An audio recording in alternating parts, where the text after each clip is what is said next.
Good morning, everyone. I'm Dr. Nitish Kumar Upadhyay. I'll be taking your class on history and development of human rights.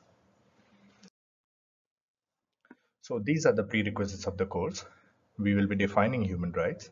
We'll be also looking forward for how the human rights development has taken place in the world. What is the historical development of it? We will also read about the first found human rights document, that is Cyrus Cylinder. And then we will also read in detail about Universal Declaration of Human Rights and all the 30 human rights that are enshrined in UDHR. Basically, the objectives of the course are to learn the concept of human rights, to learn about the historical development of human rights. So first, what is human rights? According to Protection of Human Rights Act 1993 of India, human rights means right relating to life, liberty, equality, and dignity of individual, guaranteed by Indian Constitution or embedded in any international covenant and enforceable by courts in India. This is little technical definition. If you try to define human rights in an easier way, human rights are for humans. You are human, and that's why a right has been given to you, and that will be called as human rights. Basically, there are many human rights that are enshrined in Universal Declaration of Human Rights. The first is we are born free and equal. All of us are equal. There is no discrimination. That is 2, Article 2 of UDHR. Then Article 3, that we have right to life. That's more important in the Article 21 of Indian Constitution also. There should be no slavery, no torture, and also we should have right wherever we go, no matter who we are. We are equal before the law and we have equal protection of the law. We are also protected from unfair detainment and we have a right to fair trial. We are always innocent till proven guilty. We have the right to privacy. We have also right to move wherever we feel in our territory. We have right to seek asylum. We have right to seek nationality. And we have right to have family and marriage. We have right to own our own things. We have the right of freedom of thought and expression, which is Article 18 and Article 19. We have the right to public assembly. We have right to democracy. We have right to social security. And we also have rights to, which is called workers' right. We have the right to play and leisure. We have the right to food and shelter. And we have the right to education, which is one of the most important rights. We have the right of free and fair word and responsibility. Article 29 and 30th of UDHR discuss about the responsibilities. No one can take away your rights. So basically now we'll look forward and we'll go towards history of human rights. In 539 BC, when the armies of Cyrus the Great, the king of ancient Persia, conquered the city of Babylon, on a cylindrical clay in an Akkadian language in cuneiform script, he has given certain rights. And these rights and this document is also known as Cyrus Cylinder because it was cylindrical clay. So according to this document, he freed the slaves, declared all people have right to choose their own religion, so they have right to profess any religion they want. So religious equality and also religious freedoms were there. And also he discussed about racial equality, that there should not be any discrimination on the grounds of race.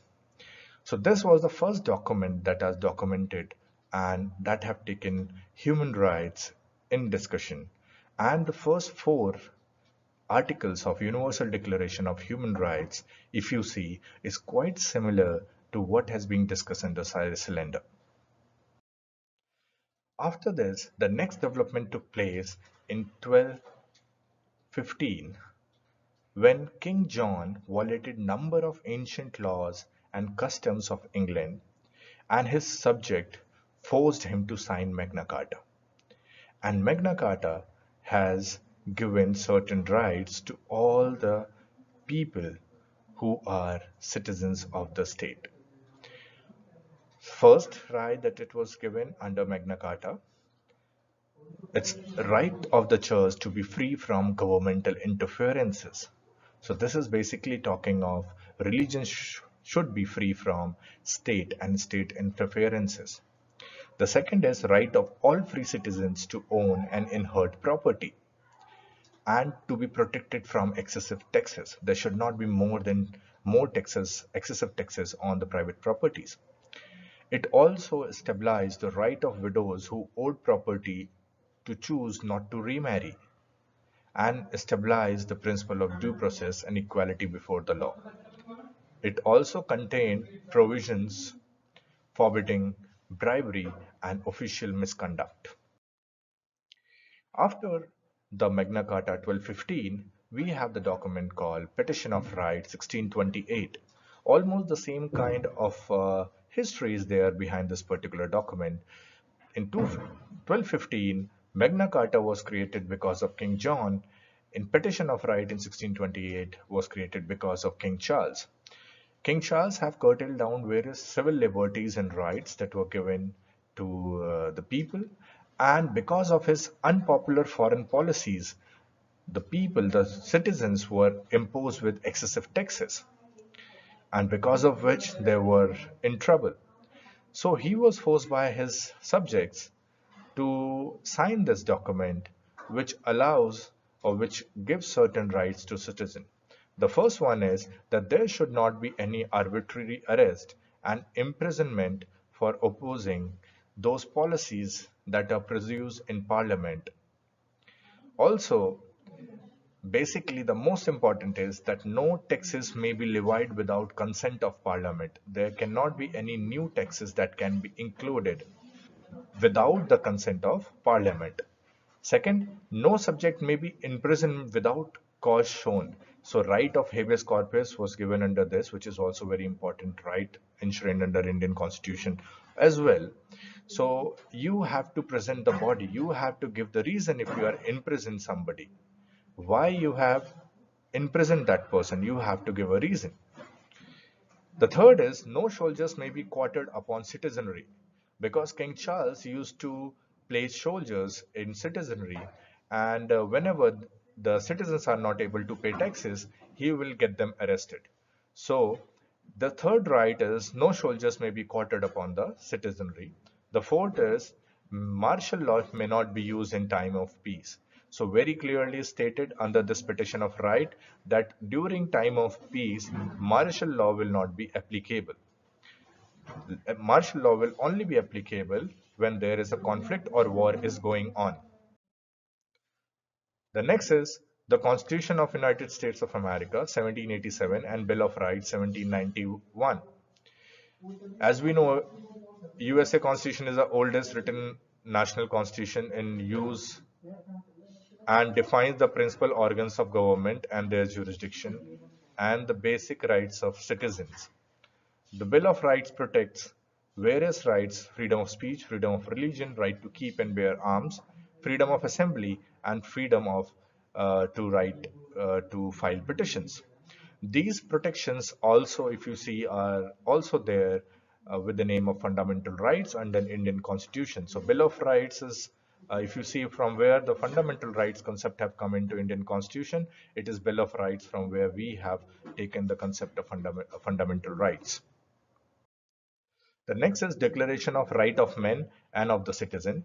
So this was in 1789. The people of French brought about the abolishment of the absolute monarchy and set the stage for establishment of the first French Republic. The declaration proclaims that all citizens are to be guaranteed the rights of liberty, property, security, and resistance to oppression. It argues that the need for law derives from the fact the exercise of natural rights of each man has only those borders which assure other members of the society the enjoyment of those same rights. So you have freedom, you have liberty, but one thing should be always taken care of, that you should not infringe liberties of others. So one say that, okay, I have a right to play music. The other person says, okay, I have a right to sleep. So if it's a daytime, the person who has a right to play music may have the upper hand on the person who has a right to sleep. But if it's after 10 in the night, the person who has a right to sleep will always have more freedoms than the person who wants to play music at that particular time. So there should not be any conflicts when you are talking in terms of freedoms. So your freedom is curtailed. It should not be infringing the freedoms of others. So this is what there is in Declaration of Rights of Men and the Citizen in 1789, which is also a very important document. After this, we have seen that there have been a time frame where Geneva Conventions has come place, which regulates law of the war.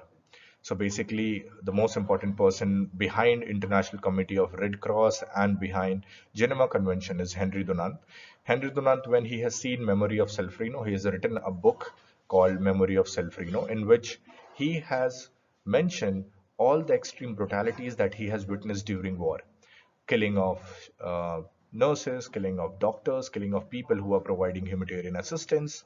So he has created and he has put forward a thought that we should have a organization which is non-governmental, non-partisan, and which will provide humanitarian assistance to people who are suffering during war. So under this, Geneva Conventions have come up, four Geneva Conventions. The first Geneva Convention was discussing about the right of wounded and sick at land. The second Geneva Convention was talking about the right of sick, wounded, and shipwrecked at sea. The third Geneva Convention was talking about right of uh, prisoners of war, and the last Geneva Convention was talking about the right of civilians, protection of civilians during war.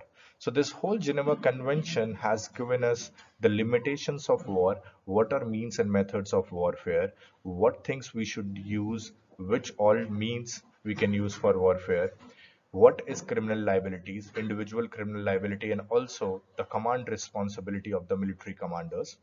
So this was a one step where we have seen the development of international humanitarian law, and which also helped to develop human rights regime around the globe.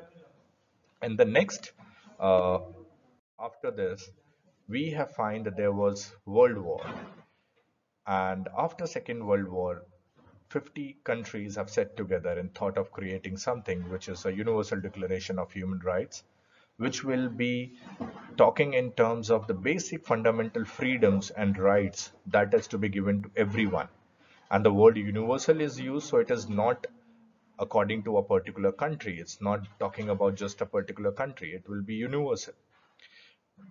And basically, the under the dynamic chairmanship of Eleanor Roosevelt, President Franklin Roosevelt's wife, late President Franklin Roosevelt's wife, and she was a human rights champion, and on her own right, and with certain delegates around the globe, she has given this beautiful document to the world, beautiful declaration to the world, which is known as Universal Declaration of Human Rights.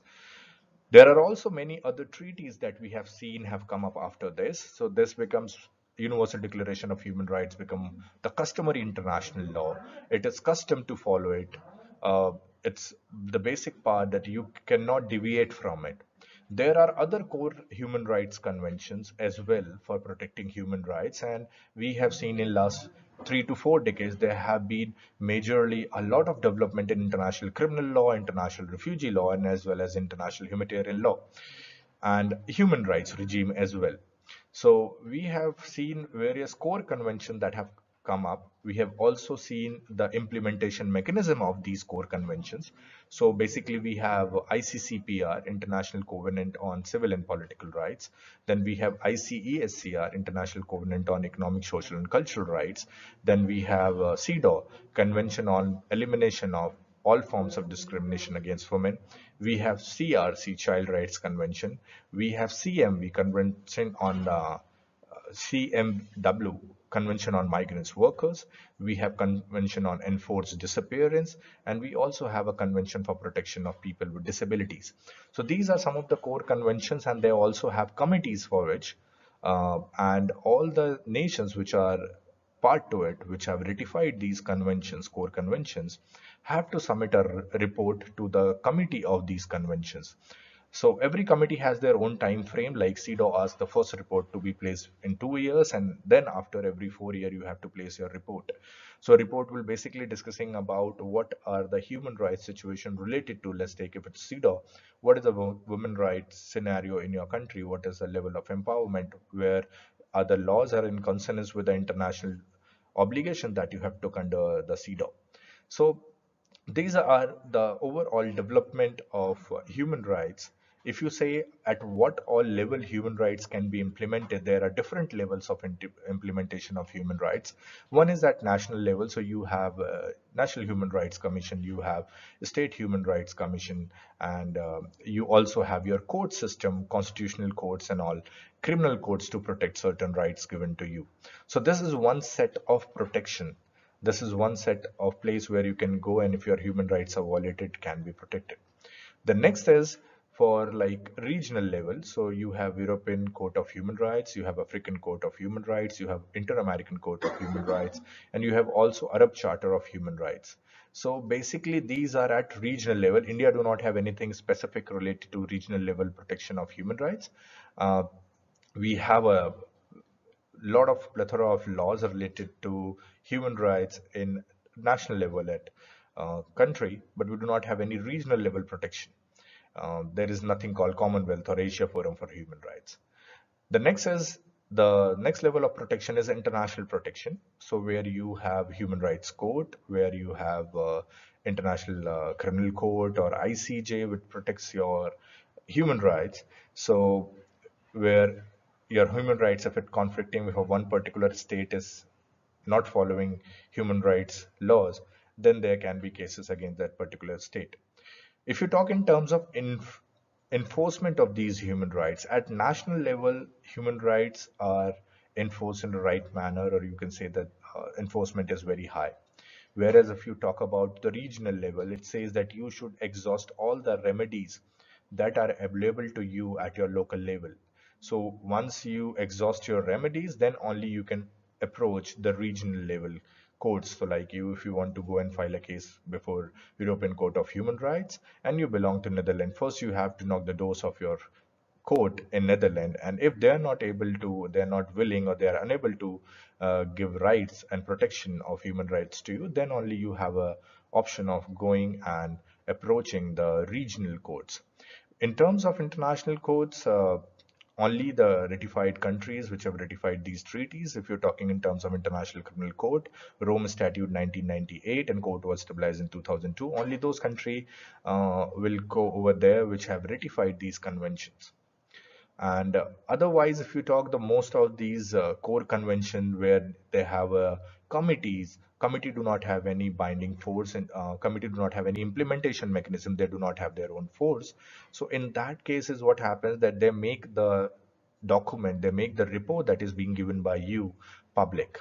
So in that case, a state knows that if they are dealing with you, if they are having any kind of relationship with you, whether diplomatic or any kind of trade relation, but you are violating laws, you are violating human rights in that scenario, in that case, a state can withdraw the trade relation or the diplomatic relation. So there is this another line of protection of human rights, which is soft law regime.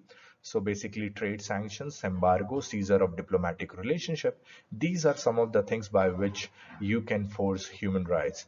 And the new dimension that is added up to human rights is that human rights is not just the responsibility of people, not just responsibility of citizen and government, but it's also related to in businesses and anyone who is operating in any particular country. So this business and human right dimension is also expanding, and India become one of the first country to have corporate social responsibility guidelines in their law. And 2013 Act, Section 135 talks about it, which somehow talks about business and human rights. What is their responsibility about this? And no doubt that thing also had his journey. corporate social responsibility legislation in India also has this huge journey from starting from 2007 RBI guidelines to 2009 Ministry of Corporate Affairs guidelines, and then 2007 first bill it was incorporated, which was not able to pass, and finally it got passed in 2013. So this area of human rights, if you talk in terms of history and development, the legislation is developing, still the human rights notion are developing. In India, we recently have seen that 377 has been abolished. So we have some protection that is given to LGBT people, and definitely there are a lot more need to be discussed in terms of when these people can marry, how they can marry, how they can adopt, how they can take divorce, what are their rights in matrimony, and all those things needs to be discussed. So with passage of time, if you take theory of Roscoe Pound social engineering. So if you place here the theory, what human rights coming up is after looking at the demands of the society. If society is working in one particular manner in a way and require certain rights to be given, that right sooner or later will be given to the society. And that's how the things are changing. And human rights will certainly develop with the change in the society, and it will always be constant in terms of, it will always be inconstant in terms with the changes that have in the society. So this is basically the history and development of human rights. In next chapter we will be discussing a brief about how you can look forward for implementing at national level these human rights. So with this, thank you very much.